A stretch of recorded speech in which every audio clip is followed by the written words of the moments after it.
राजस्थान का मुख्यमंत्री कौन? जी हाँ, ये सवाल सर्वाधिक सुर्खियों में है। जवाब किसी को पता नहीं है। मगर आज के इस एपिसोड में मैं 6-7 बिंदु बना के लाया हूँ, अलग अलग पॉइंट्स बना के लाया हूँ, जिससे शायद कल जो चीज़ें होने वाली है वो आपको थोड़ा सा समझने में आसानी रहे। क्योंकि जिस प्रकार से छत्तीसगढ़ और मध्य प्रदेश में चेहरों का चयन किया गया, उसके आधार पर कुछ बिंदु मैंने बनाए हैं।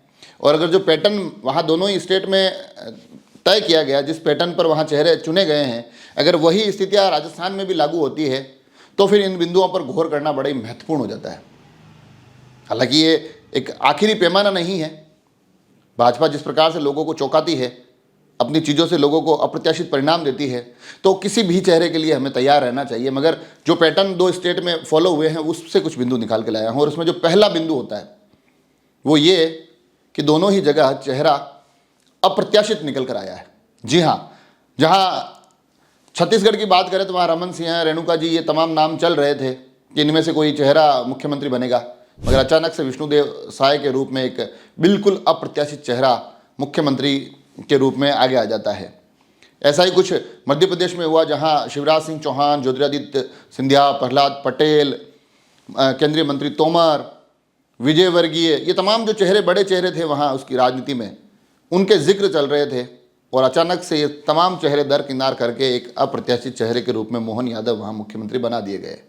तो ये जो पहला बिंदु है वो अत्यंत महत्वपूर्ण बिंदु है कि अप्रत्याशित चेहरे सामने लाए जा रहे हैं, चयन उनके किए जा रहे हैं। उसके बाद जो अगला बिंदु होता है कि दोनों ही विधायक हैं, ये आपको देखना पड़ेगा। और ये बिंदु राजस्थान आता है तो ज़्यादा महत्वपूर्ण इसलिए हो जाता है क्योंकि यहाँ पर भी लगातार कहा जा रहा है कि हो सकता है कि विधायकों से इतर भी कोई चेहरा मुख्यमंत्री के तौर पर आगे आए।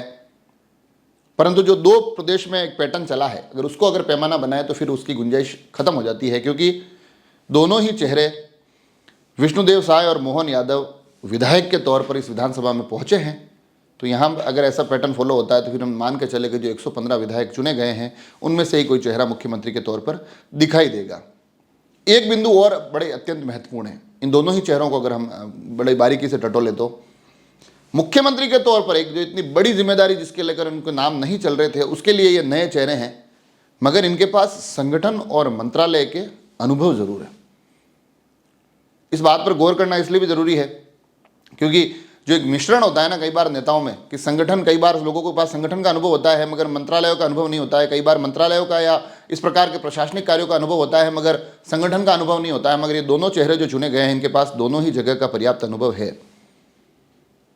तो इस बात से इनकार नहीं किया जा सकता है कि मुख्यमंत्री के लिए चेहरे नए हैं, मगर राजनीतिक और जो संगठन के दृष्टिकोण से जो एक अनुभव की आवश्यकता होती है इन दोनों चेहरों के पास है। विष्णुदेव साय के लिए तो कहा जाता है कि सरपंच से अपना राजनीतिक सफर शुरू करते हुए अलग अलग संगठनों से ये जुड़े रहे हैं, फिर केंद्रीय मंत्री तक पहुंचे हैं। कमोबेश मोहन यादव की भी यही स्थिति है कि वो भी अलग अलग संगठन में अपनी भूमिका निभाते रहे, फिर अलग अलग दायित्व राजनीतिक रूप से इनको मिले, राज्य मंत्री का दर्जा मिला और फिर शिवराज सरकार में ये अहम मंत्रालय पर भी रहे। तो ये अनुभव भी यहाँ देखने वाली बात है कि इस प्रकार का अनुभव वाले चेहरे दोनों चुने गए हैं। साथ ही जो अगला बिंदु निकल कर आता है उस बिंदु पर भी गौर करना जरूरी है कि भाजपा के ये दोनों कोर कार्यकर्ता है।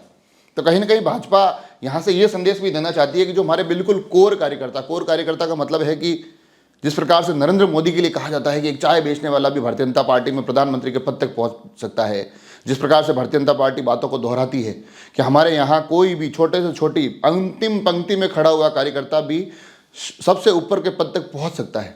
तो कहीं ना कहीं ये जो दोनों चेहरे हैं, इन दोनों चेहरों के माध्यम से भारतीय जनता पार्टी अपने इस ध्येय वाक्य को, इस सूत्र वाक्य को भी स्थापित करने की कोशिश करती दिखाई दे रही है। वो बताने की कोशिश में है कि देखिए हमारे यहाँ कोई भी कार्यकर्ता किसी भी पद तक पहुँच सकता है। दोनों चेहरे इस प्रकार के हैं जो कोर कार्यकर्ता के रूप में काम कर चुके हैं और आज बड़े मुख्यमंत्री के रूप में सामने निकल कर आए हैं, बन गए हैं। ये जो मुख्य बिंदु है इनको ध्यान में रखने की आवश्यकता है। और यहाँ से एक बिंदु और भी जुड़ता है, जातीय मिथक तोड़ने की एक कोशिश। ये अगर आप पैटर्न देखेंगे तो आपको महसूस होगी कि यह भी इन 2 जगह अपनाई गई है। अगर मैं छत्तीसगढ़ की बात करूं तो अजीत जोगी कहा जा रहा है कि जो आदिवासी मुख्यमंत्री थे, आखिरी थे वो, उसके बाद किसी भी पार्टी की तरफ से आदिवासी चेहरा मुख्यमंत्री के तौर पर वहां लाया नहीं गया। इस प्रकार से इस बार जिस प्रकार से भारतीय जनता पार्टी को समर्थन मिला है भारतीय जनता पार्टी ने पुनः इस मिथक को तोड़ते हुए आदिवासी चेहरे को आगे किया है। विष्णुदेव साय के रूप में आदिवासी चेहरे को मुख्यमंत्री बनाया है। तो कहीं ना कहीं जो एक मिथक वहाँ चला आ रहा था कि अजीत जोगी के बाद कोई भी आदिवासी मुख्यमंत्री नहीं बना है, भारतीय जनता पार्टी ने उस बात को, उस पूरे मिथक को निरस्त किया है। यहाँ कुछ ऐसा ही कमोबेश मध्य प्रदेश में देखने को मिला है, क्योंकि मोहन यादव जो ये जो होती है ना कि कास्ट पॉलिटिक्स, किस प्रकार से कास्ट कॉम्बिनेशन के माध्यम से सभी चीज़ों को सेट किया जाए, उसको अगर देखें तो मोहन यादव मुख्यमंत्री बनाए गए, मगर यादव वोट बैंक का जो मूल स्थान है वो यूपी और बिहार है। और दोनों ही जगह यादव जो वोटर हैं वो माना जाता है कि भारतीय जनता पार्टी के साथ इतने आते नहीं हैं। बिहार में वो कहीं ना कहीं लालू प्रसाद यादव के साथ खड़े दिखाई देते हैं, यूपी में वो समाजवादी पार्टी के साथ खड़े दिखाई देते हैं। तो ऐसे में भारतीय जनता पार्टी कहीं ना कहीं अपने इस एक दाव के सहारे उन दो प्रदेशों पर भी अपनी एक छाप छोड़ना चाह रही है, एक मैसेज कन्वे करना चाह रही है। और वो मैसेज इसलिए भी महत्वपूर्ण हो जाता है कि प्रदेश में मोहन यादव अब पहले मतलब अभी के हाल की परिस्थितियों में एकमात्र यादव मुख्यमंत्री है। तो एक बड़ा संदेश यहाँ से देने की कोशिश की जा रही है। तो ये जो ये जातीय मिथक हैं, कहीं ना कहीं इनसे भी तोड़ने की कोशिश हो रही है कि यादव यूपी और बिहार में ज़्यादा है, मगर मुख्यमंत्री मध्य प्रदेश में बने हैं। और ये कहा जा रहा है कि देखिए हमने यादव को मुख्यमंत्री बना दिया, एकमात्र यादव जो मुख्यमंत्री इस देश में हैं वो भारतीय जनता पार्टी से है। इन मिथक को अगर ध्यान में रखें तो फिर यहाँ पर भी राजस्थान में भी कई चीज़ें, जिस प्रकार के जातीय समीकरणों के सहारे लोग अपने अपने मुख्यमंत्री बनाने की कोशिश कर रहे हैं, वो मिथक बहुत असंभव है कि टूट जाए, वो बातें कहीं ना कहीं धरातल पर न पहुँचे। इनके साथ साथ एक बिंदु और बड़ा ही महत्वपूर्ण निकल कर आया है। वो बिंदु ये होता है कि जो मुख्यमंत्री बने हैं, अगर मैं छत्तीसगढ़ की बात करूं तो कहा जा रहा है कि विष्णुदेव साय रमन सिंह के बड़े करीबी हैं। रमन सिंह जो उस प्रदेश की राजनीति के बड़े अगुआ चेहरे रहे हैं, लगातार 3 बार मुख्यमंत्री रहे हैं, तो उनके करीबी है, उनकी सहमति से यह चेहरा चुना गया है। अगर यही बात अगर मध्य प्रदेश तक पहुंचते पहुंचते देखी जाए तो आज जो ये प्रस्ताव रखा गया, ये शिवराज सिंह चौहान के माध्यम से ही रखा गया। कहा जा रहा है कि शिवराज सिंह चौहान के लंबे समय तक ये सहयोगी रहे हैं, उज्जैन से ये विधायक बन के आते हैं और शिवराज सिंह कार्यकाल में मंत्री रहे हैं। इससे पूर्व में इनको राज्य मंत्री का भी दर्जा दिया गया था। तो ऐसे में ये समझा जा सकता है कि उनके मंत्रिमंडल में इतना लंबा चौड़ा काम कर चुके हैं, इतने सहयोगी के रूप में रह चुके हैं, तो कहीं ना कहीं संबंध बड़े ही सुमधुर होंगे।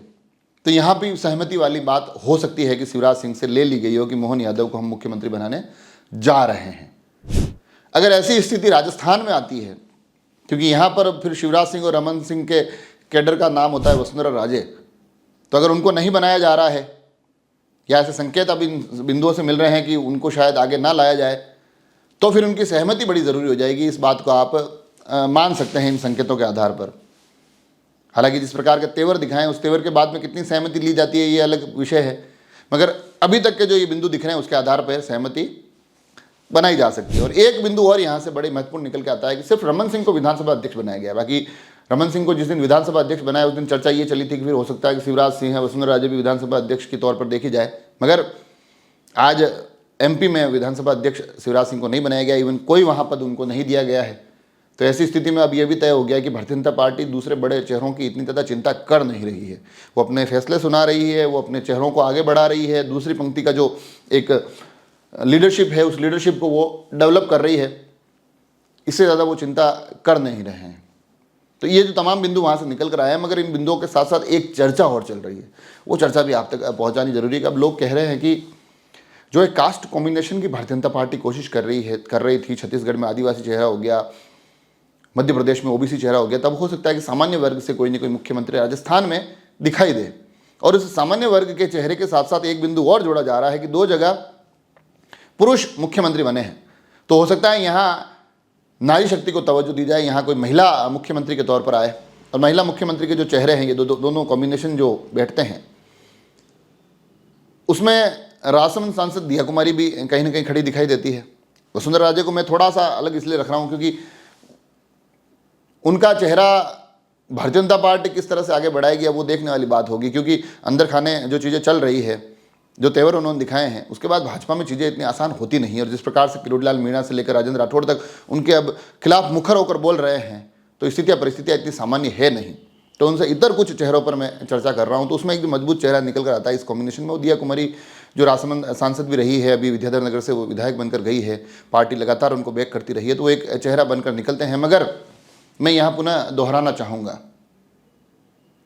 कि कुछ और चेहरे भी इस कॉम्बिनेशन में सेट होते हैं और बीजेपी सभी को चौंकाने का पर्याप्त सामर्थ्य, पर्याप्त क्षमता रखती है।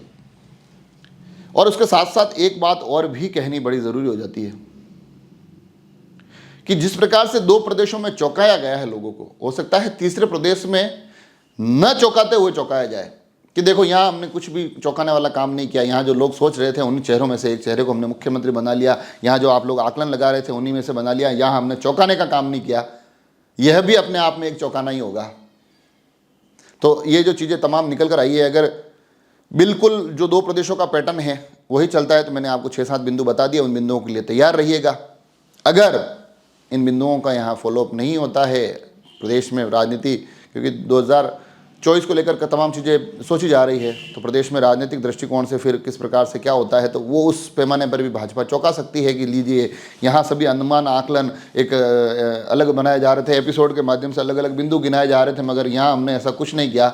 हम परंपरागत चेहरों की तरफ ही बढ़े हैं, जो नाम हमारे यहाँ चल रहे थे उन्हीं में से हमने एक को मुख्यमंत्री बना दिया।